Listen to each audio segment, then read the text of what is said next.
Assalamualaikum warahmatullahi wabarakatuh. Waalaikumsalam warahmatullahi wabarakatuh. Gimana kabarnya anak-anak, sehat? Alhamdulillah sehat. Alhamdulillah kalau sehat ya. Nah, sebelum mulai pembelajaran, boleh dipimpin doanya. Siapa KM-nya di sini? Aku. Oh, boleh. Silakan. Sebelum mulai pembelajaran, kabar lebih baiknya kita berdoa dalam hati dimulai. Berdoa selesai. Alhamdulillah, terima kasih ya. Nah, sebelum pembelajaran dimulai, Ibu mau absen dulu. Di sini siapa yang nggak hadir? Banyak. Oh, banyak. Kenapa itu? Pada kenapa? Ada yang sakit. Ya, kita doain ya, semoga cepat sembuh, dan yang lagi sakit ya, dan yang lagi izin semoga cepat kembali ke sekolah ya untuk mengikuti pembelajaran. Nah, minggu lalu kita belajar tentang sifat fisik unsur periode ketiga. Nah, Ibu mau nanya, ada yang tahu gak apa aja yang termasuk unsur periode ketiga? NaOH, OAL, ya, terus silikon, terus ya, ada berapa? Ada 8. Ada 8. Nah, itu adalah unsur yang termasuk ke dalam unsur periode ketiga. Nah, di sini kemarin kita belajar tentang sifat fisik dari unsur yang ke-8 itu. Nah, sekarang kita belajar tentang proses pembuatan unsur periode ketiga. Nah, ada yang tahu gak ini gambar apa? Kabel. Sawat. Iya, kabel, betul. Sawat, terus Standing point. ya, tempat kemasan makanan dari aluminium foil. Nah, setelah kalian mengamati gambar di bawah ini terbuat dari apa?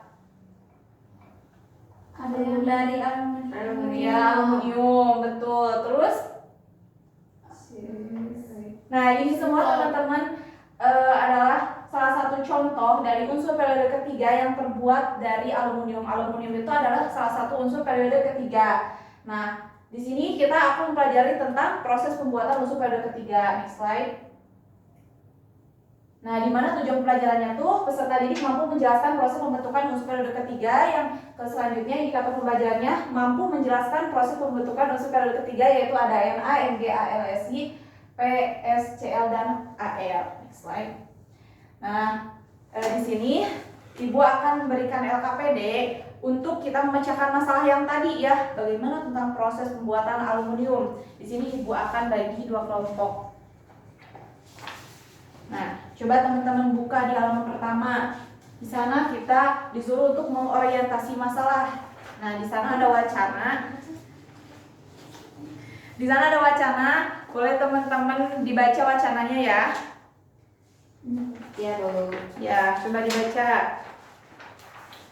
Kemudian di bawahnya mengorganisasikan pembelajaran. Nah, coba buatlah rumusan masalah yang ditemukan dari wacana di atas.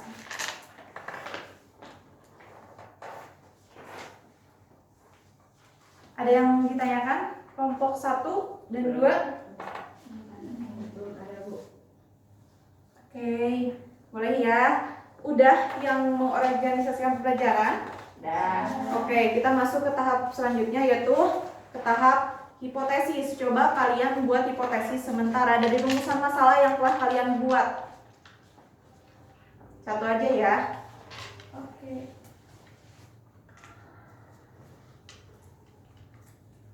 Bagaimana kelompok 1? Bentar, Bu. Oke, boleh.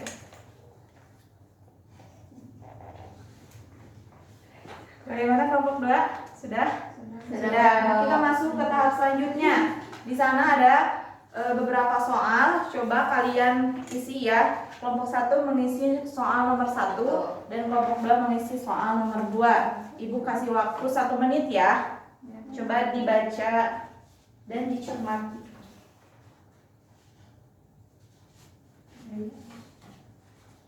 Bagaimana kelompok 1? Ada yang mau ditanyakan? Gini ya, Bu ya. Berarti Iya, betul. penulisan ACL ya. Ya. Terus persamaan reaksinya ya, jangan lupa ditulis ya. Jadi persamaan reaksinya boleh ditulis, nanti ditulis di bor ya. Sama-sama Kita reaksinya tulis. ya, Bu ya. Iya, betul. Bagaimana kelompok 2 sudah? Sudah, Bu. Nah, selanjutnya coba untuk ke tahap selanjutnya, yaitu ada soal nomor 3. Coba soal nomor 3. Di sana ada teka-teki ya. Ya, di sana ada teka-teki ya. Coba diisi teman-teman. Jadi setelah teka-teki silang di bawah ini tentang proses pembuatan unsur periode ketiga berdasarkan pertanyaan yang telah disediakan. Diisi ya. Yang ini bukan Bu. Ya, betul. Ya.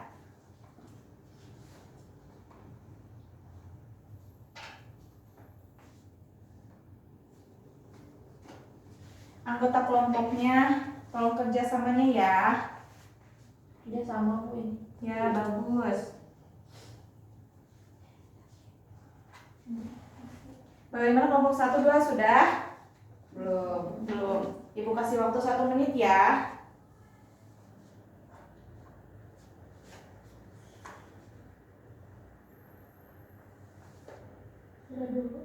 Sudah. Bagaimana kelompok 2 sudah? Sudah. Nah, selanjutnya coba kelompok 1. Coba bacakan rumusan masalahnya dari wacana yang telah kalian amati. Apa rumusan masalahnya? Boleh berdiri, Lufni. Boleh, Ani, silakan dibacakan. Rumusan masalahnya, proses apa yang digunakan dalam pembuatan aluminium? Terima kasih, Ani, silakan duduk. Selanjutnya kelompok 2 boleh dibacakan hipotesisnya. Hipotesisnya, pembuatan aluminium ini melibatkan dua proses utama, yaitu Bayer dan elektrolisis Hall-Héroult, di mana bauksit diolah melalui proses Bayer untuk menghasilkan alumina yang kemudian dilebur melalui elektrolisis Hall-Héroult. Iya, betul. Jadi emang pembuatan aluminium itu selalu melibatkan dua proses utama, yaitu Bayer, di mana ini tuh menggunakan bahannya tuh bauksit ya teman-teman. Nah, selanjutnya ke soal yang pertama, boleh kelompok 1 dibacakan dan di persama reaksinya boleh ditulis di depan ya. Apakah natrium dapat diubah dibuat dari elektrolisis larutan NaCl?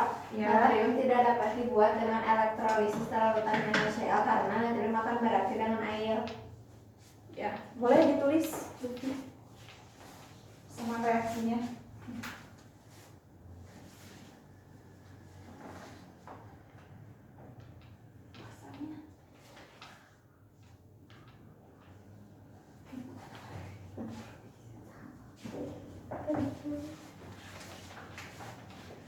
Baik, terima kasih Lufni.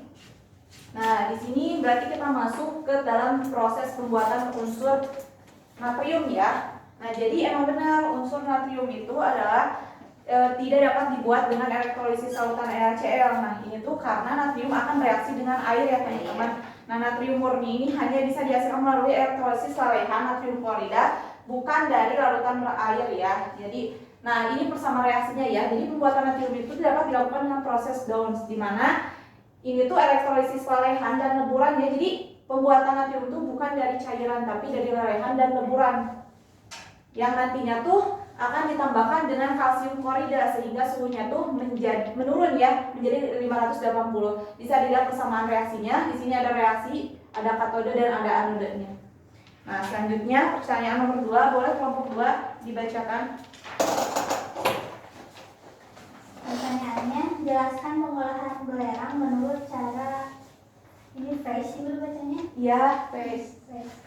Pengolahan belerang dengan cara phase ini melibatkan pengoboran ke dalam deposit belerang bawah tanah dan menyuntikkan air super panas sekitar 165 derajat Celcius untuk mencairkan belerang. Belerang cair kemudian dipompa ke permukaan menggunakan udara bertekanan.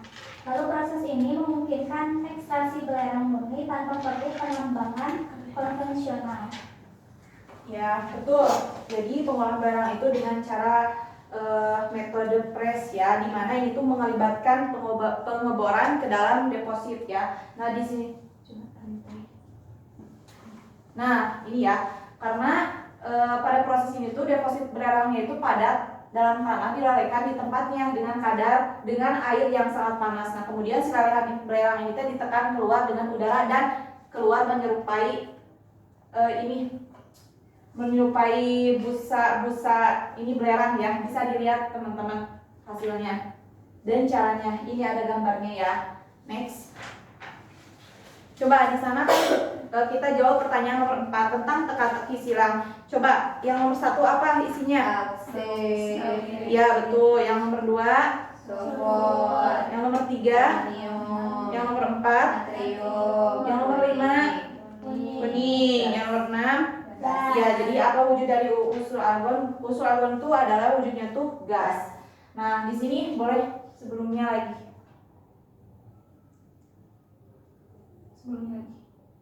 Nah, di sini Ibu akan ngasih penguatan ya. Tadi udah tentang natrium, unsur natrium udah dijelaskan cara proses pembuatan unsur natriumnya. Sekarang proses pembuatan unsur aluminium gimana? Ini tuh ada 2 tahap ya, yang tadi. Nah, di ini tuh tahap pemurnian bauksit terjadi reaksi sebagai berikut. Di sini ada si bauksitnya tuh direaksikan terlebih dahulu dengan NaOH pekat untuk memisahkan Al2O3 dari pengotornya. Nah, kemudian diasamkan dengan HCl untuk memperoleh AlOH 3 kali, kemudian disaring dan dipanaskan untuk memperoleh Al2O3 yang murni ya teman-teman. Nah ini tuh disertai dengan tambahan kalor. Ini bersama reaksinya ya, nanti boleh ditulis ya teman-teman buat pembelajaran. Next slide. Nah di sini ada proses pembuatan unsur silikon, di mana emang unsur silikon itu dapat dibuat dari reduksi murni dengan serbuk aluminium pada suhu tinggi dengan reaksi seperti berikut, bisa dibaca ya. Nah kemudian ada proses pembuatan unsur fosfor. Nah di mana si fosfor ini tuh dalam tanur listrik dengan memanaskan fosforit, pasir dan kokas. Nah dalam proses ini dihasilkan fosfor kuning karena fosfor itu warnanya berwarna kuning. Kemudian adapun fosfor merah dihasilkan dengan jalan memanaskan fosfor kuning pada suhu 250. Jadi suhunya sudah diketahui ya teman-teman agar kalau fosfornya berwarna merah. Next slide. Di sini ada proses pembuatan unsur sulfur, tadi sudah dijelaskan. Next slide bisa. Di sini ada proses pembuatan unsur klorin. Nah, jadi unsur klorin itu digunakan beberapa cara ya. Ada proses oksidasi, kemudian ada elektrolisis larutan NaCN menggunakan diafragma dan elektrolisis lelehan NaCl. Nah, di mana di selanjutnya ada proses pembuatan unsur argon. Nah, si argon ini tuh adalah unsur gas mulia yang tidak bereaksi secara kimia dengan unsur, jadi tidak bisa dilakukan pembuatannya tuh di lab. Nah, tapi si argon tuh dapat diperoleh dari atmosfer atau udara bebas secara destilasi fraksional pada udara cair atau dengan memisahkan positron atau elektron ke atom K. Nah, next slide. Nah, mungkin dari Ibu dicukupkan untuk pembelajaran kali ini. Jadi kesimpulannya bahwasannya unsur periode ketiga itu seperti natrium,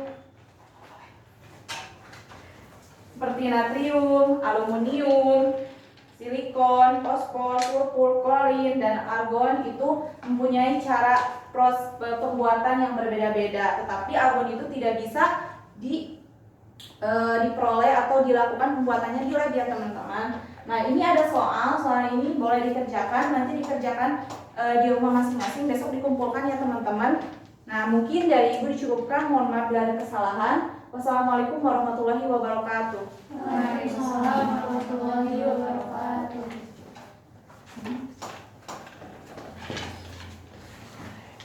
Alhamdulillah ya.